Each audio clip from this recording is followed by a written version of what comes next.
siang, Bapak Peter dan teman-teman sekalian. Pada kesempatan kali ini,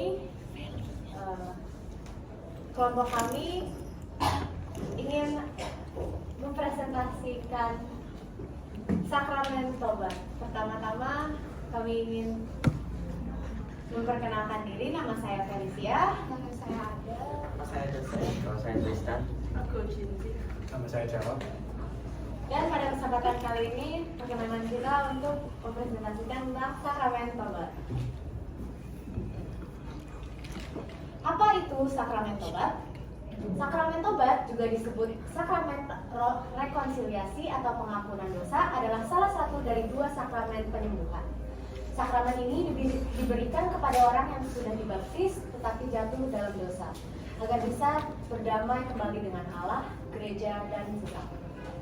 Yang penting dalam sakramen ini bukan hanya rasa sesal, tetapi juga kemauan untuk berubah hati dan hidup secara sungguh-sungguh.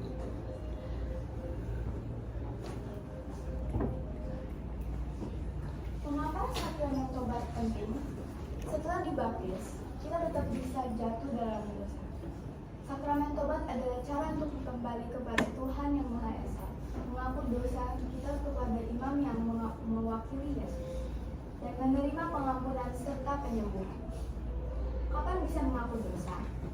Secara umum, minimal sekali setahun sesuai perintah gereja.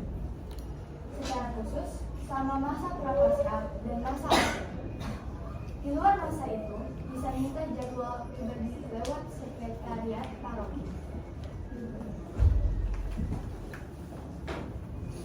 Tata cara sakramen tobat. 1. Sadar dan menyesal atas dosa yang dilakukan. 2. Masuk ruang pengampuan, lalu berlutut, terima berkat dan buat tanda salib.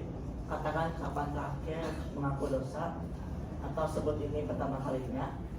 Ucapkan dosa-dosa dengan jujur, minta ampun dan penitensi, dengarkan nasihat imam dan terima tugas penitensi, ucapkan doa tobat, buat tanda salib saat imam memberi absolusi, ucapkan terima kasih dan keluar. 3. Lakukan penitensi yang diberikan dan ucapkan doa syukur.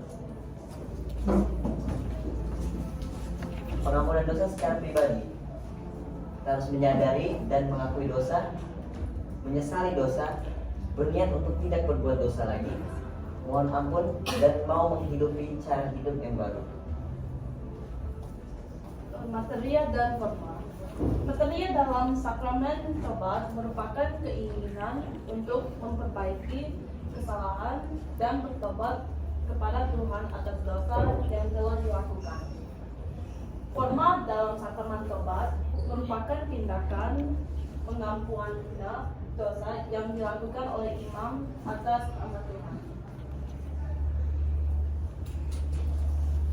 Sekarang perkenalan kami untuk demonstrasi sakramen tobat. Duduk dulu.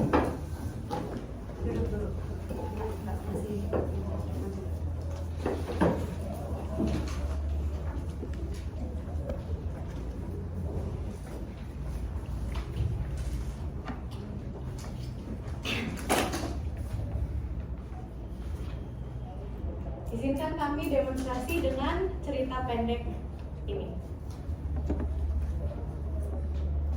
Adel dan Cynthia duduk di bangku taman dekat gereja. Udara sejuk pagi hari menyelimuti.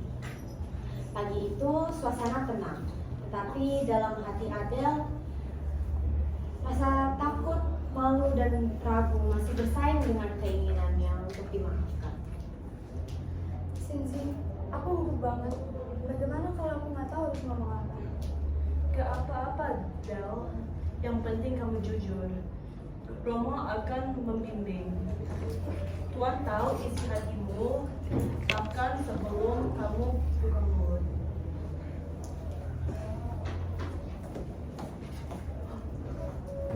Minggu lalu saya juga mengaku dosa ada. Sebelumnya takut, tapi setelah keluar malah nangis. Rasanya lega banget. Kamu gak sendirian kok. Doain aku ya. Yang bernama Adel, silakan masuk. Jangan takut ya, Tuhan menunggu Anda.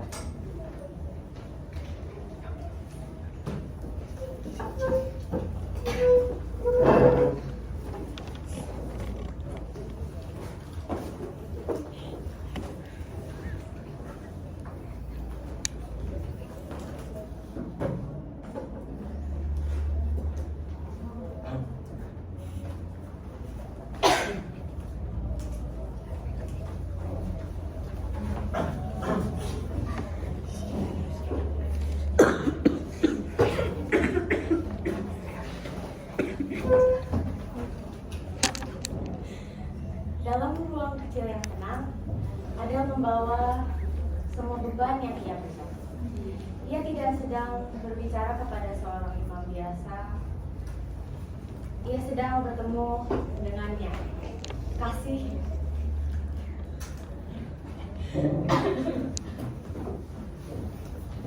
yang menanti dengan sabar.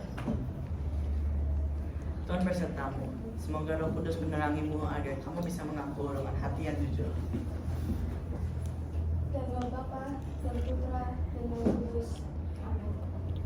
Bapa, sakramen tobat yang terakhir saya terima adalah sekitar tahun yang lalu. Bapa, dari saat terakhir saya menerima sakramen tobat sampai saat ini, saya sadari bahwa saya telah melakukan dosa-dosa dan oleh karena itu, pada saat ini di hadapan Bapa, saya memohon mengaku kepada Allah Bapa yang Maha Kuasa dan kepada seluruh umat Allah yang kudus bahwa saya telah berdosa dengan pikiran dan perkataan, dengan perbuatan dan kelalaian. Khususnya bahwa saya telah menentang dan menyakiti hati ayah saya, berbohong kepada sahabat saya, curang saat ujian, tidak mengikuti misa dan malas berdoa, iri hati pada teman sendiri. Saya sungguh menyesal atas semua dosa saya, dan dengan hormat saya meminta pengampunan serta penginjasi yang berguna bagi saya. Adel, Tuhan sangat mengasihimu. Dia tidak ingin kamu hidup dalam penyesalan, tetapi dalam pertobatan. Penitensimu adalah bacalah Mazmur 51 dan mandilah ayammu di rumah selama 3 hari ke depan. Itu adalah bentuk pertobatan dan pemulihan cinta. Allah yang Maha Rahim, aku menyesal atas dosa-dosa. Sungguh patut Engkau hukum, terutama karena aku telah tidak setia kepada Engkau yang Maha Pengasih dan Maha Baik bagiku. Aku benci akan segala dosa-dosa dan berjanji dengan pertolongan rahmat-Mu hendak memperbaiki hidupku dan tidak akan berbuat dosa lagi. Allah yang Maha Murah, ampunilah aku orang berdosa ini. Amin. Demi kuasa pengampunan dalam gereja, saya membebaskan engkau dari dosa-dosamu. Dalam nama Bapa dan Putra dan Roh Kudus. Terima kasih Romo. Adel pun bangkit dan keluar dari ruangan tersebut. Wajahnya terlihat damai.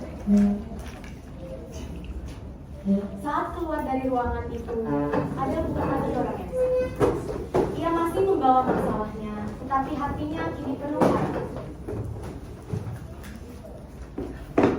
Tristan dan Cindy menunggunya di luar. Mereka pun menghampiri Adel. Gimana rasanya? Seperti bisa bernapas lagi. Aku gak nyangka, tapi aku merasa disambut bukan di hati. Karena itulah kasih Tuhan. Dia nggak pernah berhenti menunggu. Dalam dunia yang cepat menilai dan lambat mengampuni, Tuhan tetap sabar. Ia menyambut yang pulang dengan pelukan, bukan penghakiman. Sakramen tobat bukan hanya tentang dosa, tetapi tentang kasih. Kasih Allah yang tidak pernah menyerah.